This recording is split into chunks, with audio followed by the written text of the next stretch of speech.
Hi, I'm John with Dean Safe Company out here in Southern California. We're also on the web at deansafe.com. You might check us out, or if you have any questions, give us a buzz. I want to show you a few things that might be of interest to you if you're in the market for a gun safe or a nice home safe. Let me go over some details, because when you go into a store, they either don't know anything at all or they're going to start talking Greek. So I want to show you just a few things that make a safe, so when they say the relocker or the relock trigger, they'll use those terms. Well, what's a relocker? What's better? External, internal hinges, et cetera, et cetera. So let's go over that real quick. First, let's talk about a relocker. What are the components and what does it do? Before we were using relockers, people would pry off the dial. They'd be a spindle sticking out about this far. They'd start whacking it with a hammer, and they would also stick a punch in the hole and start whacking it. Now, what do they want to do with this? What are they accomplishing? They want the lock to fall off the back. So this is a relocking system right here that's spring-loaded. It's ready to go into action. What prevents it from going into action is this right here, little pin that goes through a relocker plate. All right, so you got a relocker plate, you got a relocker. If the lock starts to get away from where it's supposed to be, when it starts going out, it triggers it, and this drops down. Now, down here, there is a metal bar that goes in and out. This keeps it from allowing the bolts to go back in right now. Or if it's a dial lock, it'll be a square bolt. No big deal. But next to it is a relock. Well, there's another hole on the slider right there. So if they fire the relock, it drops into that hole and the party is over. So it's a great little backup system. Now, watch this. Remember, there's another piece of metal here with a hole in it, and that's exactly what happens. So it fires and it goes in here.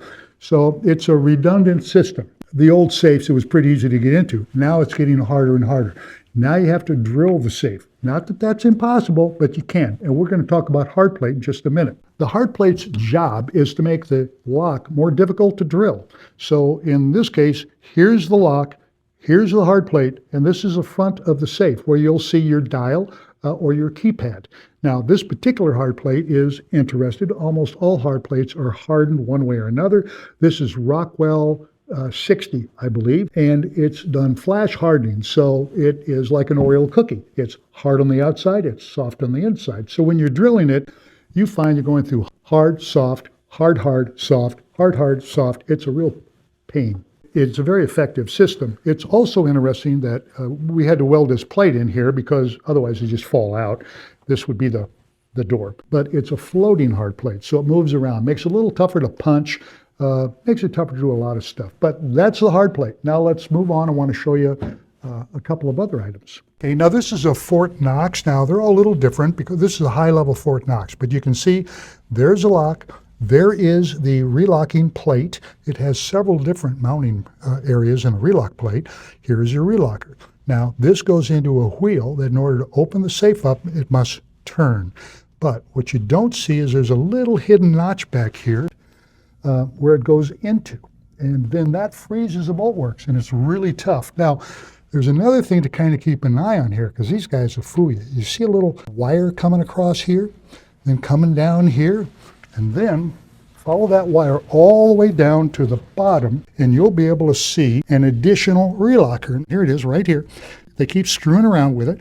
Now, if the bolts are out and this thing drops, you won't be able to retract the bolts. They put these things in, there's just no telling where. So I just wanted to show you that because it's a different way of pretty much doing the same thing. You'll notice this also has a hard plate in there inside that is sitting on a hard plate, which they want to have that hard plate between the operator on the outside and the lock on the inside, and it works quite well.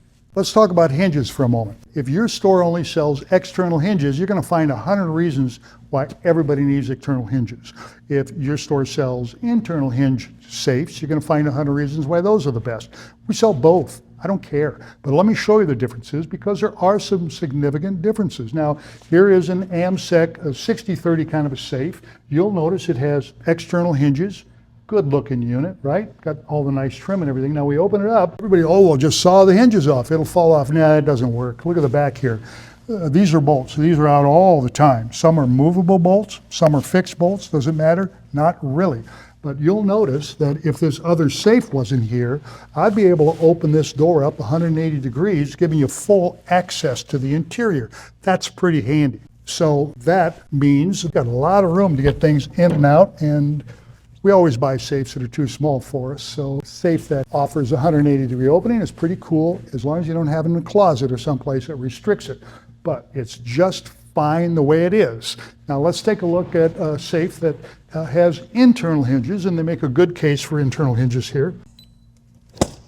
All right, this is a safe with internal hinges. Nothing here to look at, right? Now we go inside, and look at this. These are internal straps.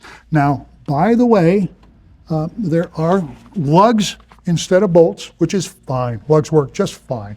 It's still steel, it's still tough, but when it closes, you have pockets. Now, the competition calls them hot pockets because they want you to believe that it allows the heat in. But remember, when it closes, this door is in front of it, and in addition to that, it went through the heat tests like it is. So what the label says is the way this safe was tested. So it won't take anything away from there. Now, what does it do? Now, let's say you're in a closet and you can only open the door 90 degrees.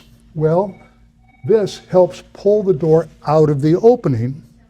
So you get pretty much full access to the inside of this safe, which if you had an external hinge, you wouldn't quite get full access. It'd eat a little bit of it up unless you can open the door wider. So that's pretty much the nuts and bolts about hinges. Even some of the really inexpensive safes have it planned out. Now, this is a home safe, and it's pretty clever. And I look, there's no bolts on the back, so I'm thinking, what the heck?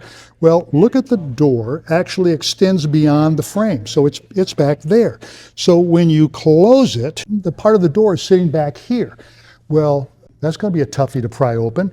So even the lower cost home safes have this. Now, this is a fire safe. Now look at, even the fire safe have a couple little nubbies here, and these are really not designed for burglary protection, but people do find them, they do attack them, and while it's not designed for burglary, why not put those little lugs back there? It just makes sense, and that's what they do. I want to show you a little bit about gauges, and I think it'll surprise you. One thing that we've noticed is almost universal. When we're selling a safe that has an Underwriters Laboratory label against someone who doesn't, they don't have a lot to talk about really, but they'll tell you stuff. They'll say, well, they're 12 gauge, we're a 10 gauge. You know, they can get through that with an axe, but they can't get through 12. Oh, that's all BS. Look at this.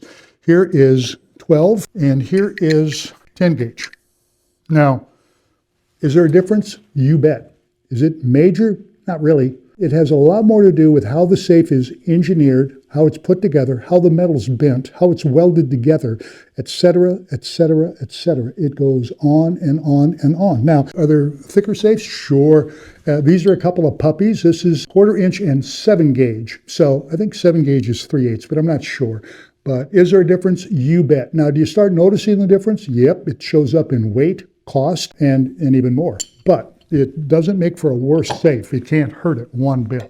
What makes me nervous are the little 14 gauge and 16 gauge safes. Now, there's not a lot of difference. If you don't put this thing together right, you'll be able to bend the door over your knee, which, yes, I have done that. I know it's rude to do it at a show, but I couldn't help myself.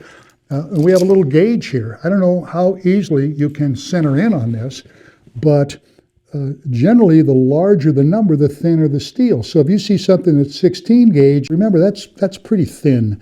And a 10 gauge is going to be substantially better. 12 gauge will be substantially better. It has less to do with anything than the UL rating. The UL rating will tell you this safe is working or it's not. A lot of people say, oh, the UL rating, it only means the safe lasts for 5 minutes. No, that's not what it means. It means that they were not able to break into it within 5 minutes. And when that failed that test, they started with another one. And when that failed, another one. And after that, another one. So a 5-minute test, the safe didn't fail in 5 minutes. It passed one 5-minute test after the other. That's a way different thing. So I'm hoping that when you go visit a safe company or one of the box stores, if there's somebody there that knows anything, chances are you may know more than they do right now. Thanks for joining me today. I hope this works out for you, because when you go shopping for a safe, A lot of us, we do use these unusual terms or these Greekish terms. This will give you an idea what they're talking about, and then you can get to the root of the issue. Does it have the metal thickness? Does it have this? Does it have that? Then you'll know.